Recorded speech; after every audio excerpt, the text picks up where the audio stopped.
My 11-year-old son has been anxious. He asked me, Dad, how can I know God really exists? I mean, 11 years old, and he asked this question.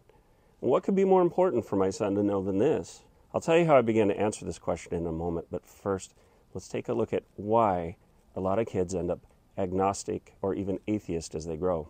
A 5-year project headed by Christian polling firm Barna Group revealed that one of the reasons young adults stray from belief in God is the tension they feel between Christianity and science. 35% said Christians are too confident they know all the answers. Another 3 out of 10 young adults feel that churches are out of step with the scientific world we live in. That's 29%. Another 1/4 embrace the perception that Christianity is anti-science. And about 23% said they've been turned off by the creation versus evolution debate. Now, this research showed that many science-minded young Christians are struggling to find ways of staying faithful to their beliefs and to their professional calling in science-related industries in some cases. Overall, the church is failing to give kids the answers they seek. I myself went through a journey from my parents' faith to agnosticism when I went to grad school in the sciences after getting a bachelor's degree in English and theology. But then I came back to a much deeper faith through a lot of study, reading a lot of books, having a lot of conversations. So I wrote my findings and discoveries as a Master of Science who also studied theology in this book, Guidebook for a Son. And I'm leading one of the 6 sessions in our fathering series. Well, now it's grown to 8 because more great minds are jumping on board, more great fathers. And my segment in the series is called Reconciling Science and Religion.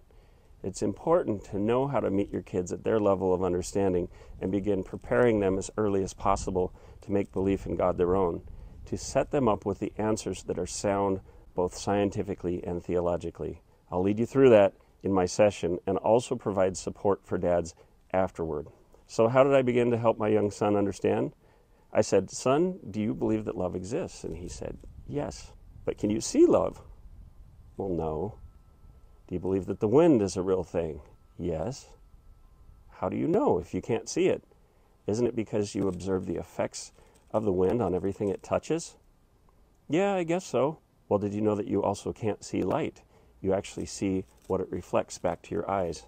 Otherwise, your view of the night sky would be opaque, like looking at a wall of white. And then I said, son, C.S. Lewis said, I believe in Christianity as I believe that the sun has risen, not only because I see it, but because by it I see everything else. Son, we'll talk more in days to come about how you can come to know God exists, but let's start with the fact that you already believe in things you can't see because you see what they do and how they impact our world.